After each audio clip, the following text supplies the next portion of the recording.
세월의 영성 방송 시청자 여러분, 저는 세월교회 배기철 목사입니다.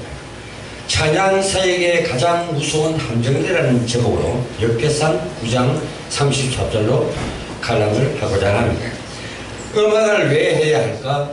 음악의 바로 목적입니다. 목적성을 발견하기 위해서는 음악과학이란 말도 나왔습니다. 음악의 정체성을 모르고 있다는 말입니다. 세상은 아직 인간이 있은 다음에 음악이 있었는지 혹은 인간이 있기 전부터 음악이 있었는지 잘 모릅니다. 인간을 위해서 음악이 있는 것인지 음악을 위해서 있는 것인지도 아주 캄캄합니다. 지금 세상은 음악의 가장 큰 명제인 음악의 고유값을 찾기 위해 마치도 장님이 코끼리를 만지듯 음악을 예술로서 이론으로 혹은 과학과 철학으로 조명해 보려고 애를 쓰고 있습니다. 음악은 과학 이상의 것이요 철학 이상의 것입니다. 연주, 감상, 작곡, 이론 따위는 음악의 일부분에 불과합니다. 사람은 음악의 참 목적성을 배워야지 음악의 일부만 배워서는 안 된다는 것입니다. 일부를 배우는 것은 음악으로 가는 수단에 불과하고, 그런데 수단이 목적이 되는 경우는 너무나도 많습니다. 악보를 읽는 것, 발성을 배우는 것, 노래를 부르는 것, 그래서 실패를 하게 됩니다. 음악의 참 목적은 우리를 창조하시고 구속하신 하나님의 찬양하는 것입니다. 음악의 참 비밀을 모르면 결국 사단에게 영원히 속는 음악만 할 수밖에 없습니다. 누구든 예수를 믿으면 찬송을 부르게 됩니다. 아무렇게나 불러놓고 할렐루야 한다고 다 찬양이 되는 것은 아닙니다. 호박에다가 줄을 그었다고 수박이 될 수 없다는 평범한 진리가 반증하고 있습니다. 지금 교회는 찬양의 성경적 기준을 모르기 때문에 음악을 잘하는 자들만 따라갈 수밖에 없고 결국 사단의 속임수에 빠지게 됩니다. 더구나 기능적으로 우수하거나 그들에게 많은 감동을 받을 때는 더 헷갈리게 되는데, 단순히 인간적인 감동인지 혹은 성령의 은혜인가를 잘 구분할 수가 있어야 합니다. 그래서 잠언 15장 31절에 생명의 경기를 듣는 귀는 지혜로운 자 가운데 있느니라 하셨습니다. 지금껏 많은 좌칭 타칭 훌륭한 전도자가 나왔지만 전에는 거의 실패했다. 바른 성경적 찬양의 이유와 방법과 참 가치를 깨닫지 못한다면 아무리 훌륭한 재능을 가지고 열심 특심법 찬양을 한들 결국 실패하게 된다는 것입니다. 특히 찬양은 타락한 천사들의 전문 사역입니다. 따라서 유달리 속임수가 많습니다. 찬양의 율법주의, 신비주의의 인본주의에 여름달 밝은 전등불에 날아드는 나비들 같이 명백적으로 혹은 불빛이 아름다운 들이 있습니다. 인기, 명예, 돈, 음악에 가진 아름다움, 그래서 사탄은 마음껏 적절히 이용하고 있습니다. 우리 안에 내주하신 성령 하나님의 가장 중요한 사역은 우리로 하나님의 뜻, 언약을 이루는 것입니다. 그래서 복이 있는 자는 시편 1편 2절에 여호와의 말씀을 즐거워하고 그 말씀을 주야로 묵상하는 자라고 했습니다.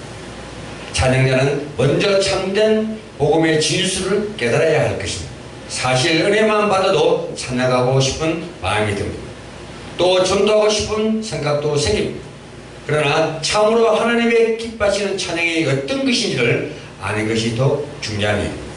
성경적 찬양의 언약을 모르면 가장 쉽게 빠지는 함정이 자신의 기능과 제주 그리고 칭찬과 박수입니다.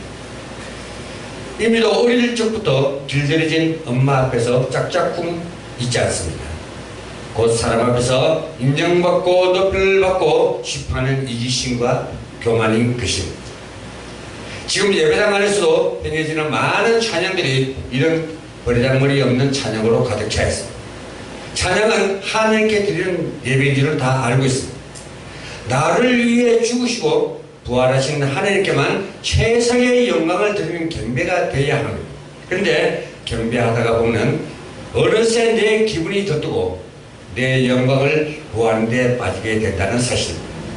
다윗 시대는 찬양 대원을 따로 모아서 특수 훈련을 시켰습니다.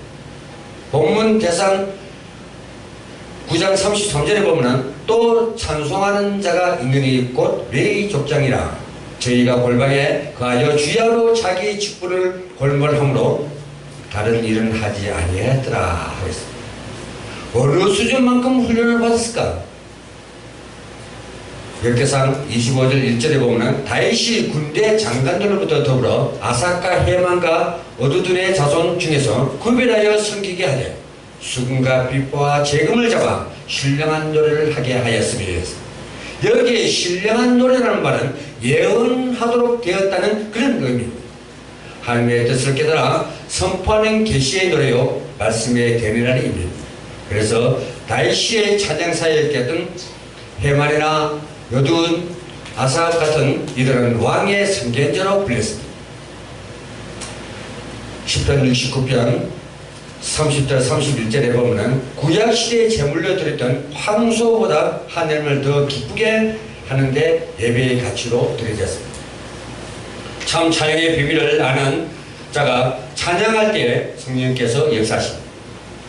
사무엘상 16장 23절에 다윗이 찬양할 때 악신이 떠나갔으며 사도행전 16장에 바울이 찬양할 때 감옥에 큰 이적과 기적의 전대의 열매가 맺었다고 했습니다.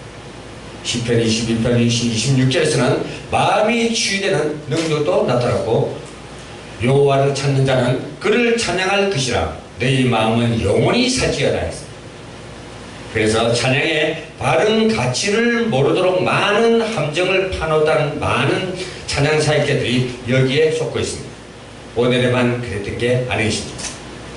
아모스 6장 5절에 비파에 맞추어 헛된 노래를 지혈거리며 그래서 5장 23절에 내 노래 소리를 내 앞에서 거칠지어다 내 비파 소리도 내가 듣지 아니하리라 하느님의 음미하신 질책이요 시대를 향한 진도이기도 합니다.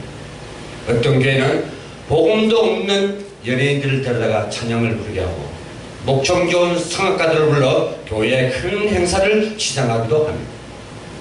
하나님과 아무 상관없는 일입니다. 그러나 누구 하나 여기에 따른 충고를 하는 이들이 없다는 사실입니다. 사탄이 이미 찬양에 가장 무식하도록 눈과 귀를 놓았기 때문에 우리나라만 그런 게 아닙니다. 전 세계적으로 이런 현상이 일어나고 있습니다. 찬양 신학교 가면 우수천처럼 생겨나지만 찬양의 언약에는 관심이 없습니다. 이제 더 이상 사단에게 속지 못하도록 성경적 찬양을 회복해야 할 것입니다.